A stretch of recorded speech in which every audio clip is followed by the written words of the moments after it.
And music at the proms now on BBC One, introduced by Richard Baker.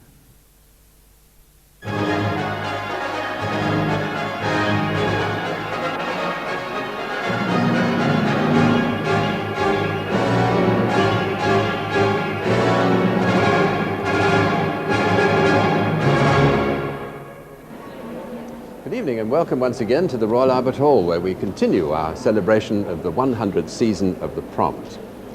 Henry Wood was a young man of just 26 when he started the proms, and from the very first he was determined to include new music in his programs. Any number of major works have been given their British premieres at the proms, and tonight we're going to hear two of them, Sibelius' First Symphony and Ravel's Concerto for the Left Hand, plus part of the score Faure wrote for Pelléas et Mélisande. What's more, over the years, the proms have been invigorated not only by new compositions, but by young artists with their own distinctive styles. And tonight's concert is no exception.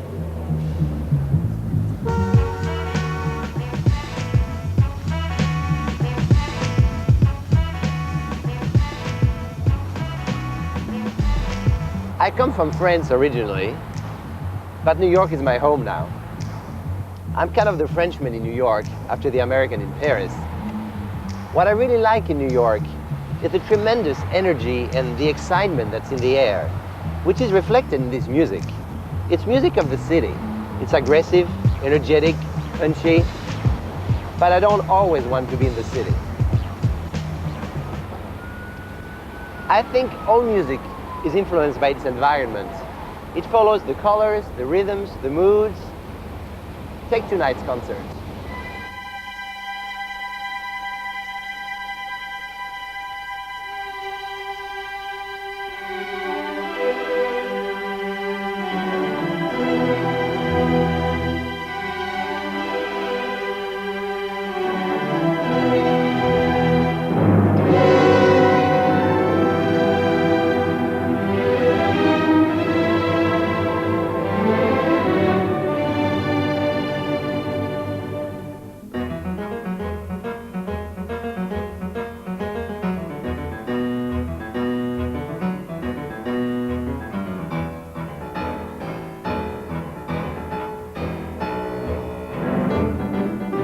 When this piece was given its British premiere during the 1932 proms, the soloist was Paul Wittgenstein. Ravel had written the work for him, and he'd given the first performance in Vienna a few months earlier. Tonight's soloist, Jean-Yves Thibaudet, is making his third appearance at the proms in as many years. He's particularly renowned for his interpretations of French music, and he feels that he has a personal link with Ravel. In the case of Ravel, I wouldn't say it easy, but it's just that I've done so much Ravel that I really feel I know him really quite well. And I was very lucky because, well, I'm obviously French, and all my studies were in Paris, and Lyon first, and then Paris at the Conservatory. And one of my teachers, Lucette Descaves, was actually a friend of Ravel. She played with him, for him. So I had all this insight things from him, which were absolutely fabulous. And I've read a lot of things, books and letters from Ravel. So I really kind of know a lot about him now, which is very important. This year I'm going to play Ravel Left Hand Concerto, which is an absolutely fabulous piece. I'm really looking forward, especially because I haven't played it yet. It's a strange story because I played most of Ravel music. I mean, I record actually all the solo music, and the Ravel G major I played a lot. But the left hand, I always get around. It's like, I don't know, I just didn't want to learn it for a while, and then finally I decided this time I'm going to learn it. It's a very powerful piece. It's an incredible piece. It's completely different than the G major. Everything that the G major has is just, it's a very easy, overwhelming piece. I mean, it's really fresh and nice and happy, and the other one, the left hand, is just very dark, and it's a very bizarre concerto. I mean, it's nothing of Ravel as people would think of Ravel in Jeu d'eau or anything. It's one of maybe his best pieces. I mean, it's a very powerful piece. It starts really in the dark. It's weird sounds from the contrabassoon, and from that emerged this incredible crescendo, and the piano just comes in and like just all over the keyboard, and all that with one hand only. So it's quite a challenge. But and then it goes in different sections, a little scherzo and a wonderful ending. I mean, it's really a great piece. I'm really looking forward a lot to that. If there's an ominous, slightly disquieting feeling about Ravel's Piano Concerto for the Left Hand, it's not to be wondered at. The Austrian pianist Paul Wittgenstein, who commissioned it, had lost his right arm during the First World War. Relations between him and Ravel were not easy. Wittgenstein wanted to make changes, arguing that performers must not be slaves. But Ravel had a blunt answer. Performers are slaves, he said.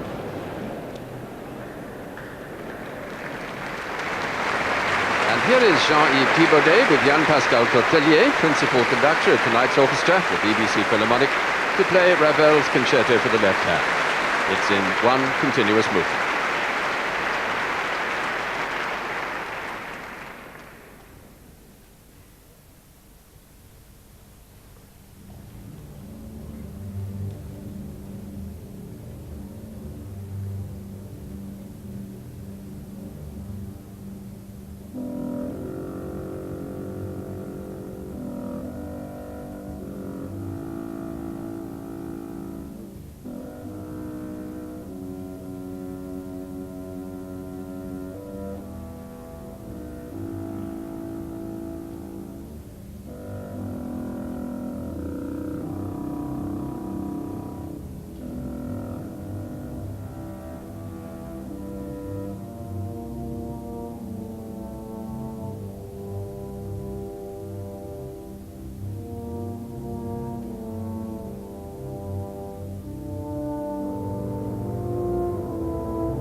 Jean-Yves Thibaudet, acknowledging a pretty big burst of applause from the promenaders after his performance of Ravel's Concerto for the left hand, with Yann-Pascal Tourtellier conducting the BBC Philharmonic.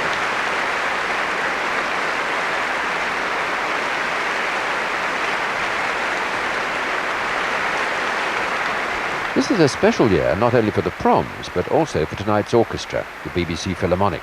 They're celebrating their 60th anniversary this year. Although we're based in Manchester, and Manchester's always been our home, we do see ourselves as the Orchestra of the North, which covers an area from the Scottish border and down to the Worcester, Midlands, Leicester area. So we cover that whole area, and we can cover that area in a day. Because of that, we serve all the northern towns. It's a very rich area. There are many concert halls, there are many town halls, there are a lot of activity available to us there. We also have, we're slightly different than the other orchestras in our area. The Liverpool Philharmonic's down the road and the Halia are in the same city. But because of our nature, and we're a broadcasting orchestra and all our repertoire is broadcast, we do see that we have to have a distinctive role in repertoire terms. So one of our major objectives is to be the great supporter of young composers, 20th century repertoire, and English composers at that. So we do support and commission a tremendous amount of material from the young British composers. But for us to be at the proms, it really is one of the most important aspects of our work. It's a major showcase for us. Also, I think over the years, the BBC orchestras have improved tremendously, and they now represent a major force in the proms. Without BBC orchestras, I think the proms would have a difficult time. It is one of the most important aspects of our musical life.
The BBC Philharmonic playing the Sicilienne from Faure's music for Pelléas et Mélisande. Jan-Pascal Tortellier, the orchestra's principal conductor, is familiar to British audiences in his own right by now. But of course he's also known as the son of the much-loved French cellist Paul Tortellier, who in the 1960s virtually created the television masterclass for the BBC. The younger Tortellier spends a good proportion of his time in this country. He's well used to prom audiences too. I feel I already have a bit of, you know, a bit of a relationship and history with the proms, and because it goes as far back as 1962, when I first played Brahms double concerto with my father there.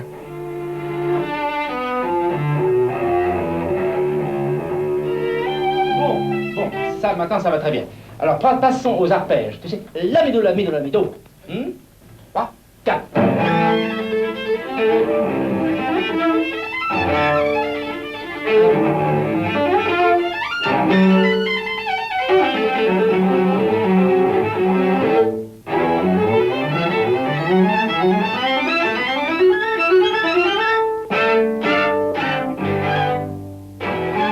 And then there has been a long gap until I came back in '88, I believe, when I was replacing Todd Hanley with the Ulster Orchestra. I was just appointed then, and we did Sibelius 5 then.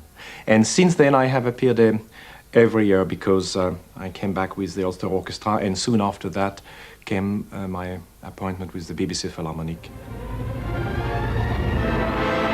I would say it is an orchestra which will always provide wonderful quality sound in any circumstance, and that is a great feature of this orchestra and probably British orchestras together. Now, sometimes you, as we said, you want to get into the character of the music, and the music doesn't have to sound just all the time simply musical in a nice sense. There is more to it sometimes. There must be sometimes power, there can be wit, there can be sadness, there can be all sort of things, explosions, and dreams, and this is again this variety of character and moods which I am seeking with this orchestra. Right. We shouldn't rush either, huh? It felt like it was rushing now. We should leave it there, this one. You have got to work on it, because there are moments in music where the style and the characteristic of certain players and, say, certain orchestra, like the BBC Philharmonic, just work naturally. There is not much to add to it, or to say, or to change. But of course, I believe deeply in variety, in life altogether, but in music even more so. 4th and 5th of 10, you play just the first chord, don't play the melody. All I need is just a lovely chord, arpeggio. Don't play the tune, because that is being played in the violins, and it's just too much. Too much sugar, too much sweetener, too much sweetener. I am certainly working very hard in convincing the players that they should adapt their playing to I would say, the character of the music. It's more, for me, it's more a matter of character and, you know, of the music rather than just style for its own sake.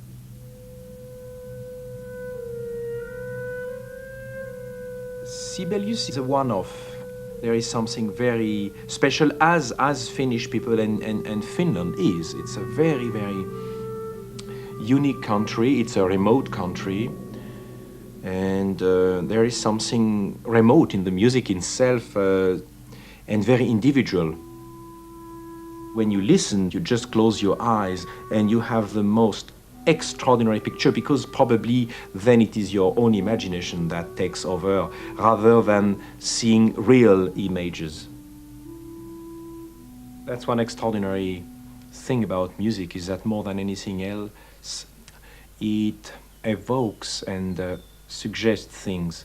Let's be just technical about it. If you saw a suspense, a Hitchcock or any horror film, actually without the music, you wouldn't really be much afraid. I can assure you of that. People don't realize the impact of music to evoke and suggest. So when it comes to Sibelius, which evokes so much these extraordinary landscapes of the North, it goes even beyond the image and what we can see.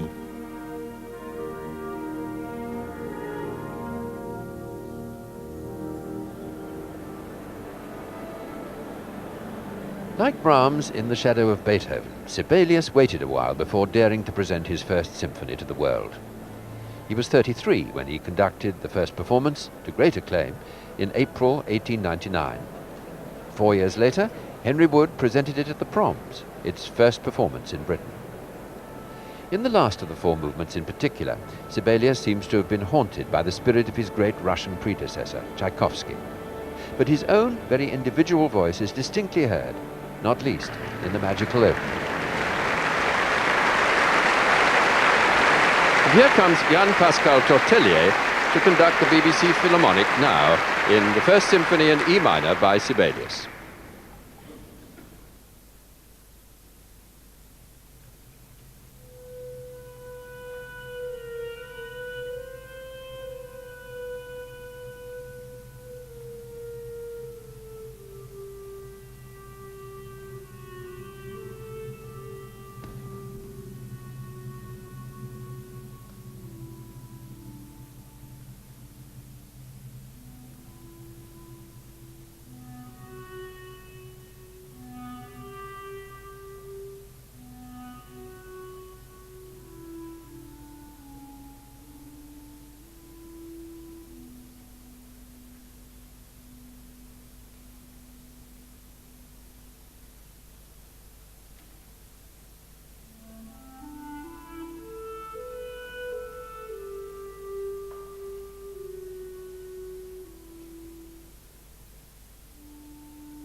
That was the First Symphony in E minor by Sibelius, played by the BBC Philharmonic, conducted by Jan Pascal Tortelli.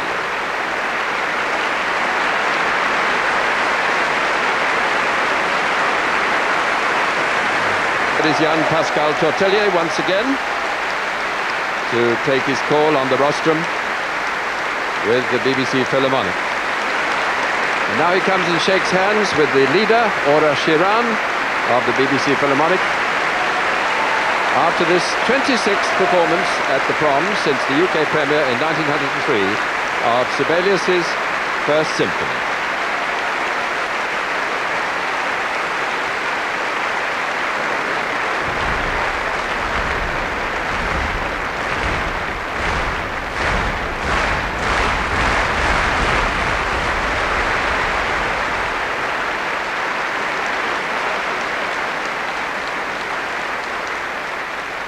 And here's a special handshake for Cicely Holliday, who's been one of the principal second violinists in the orchestra for 34 years.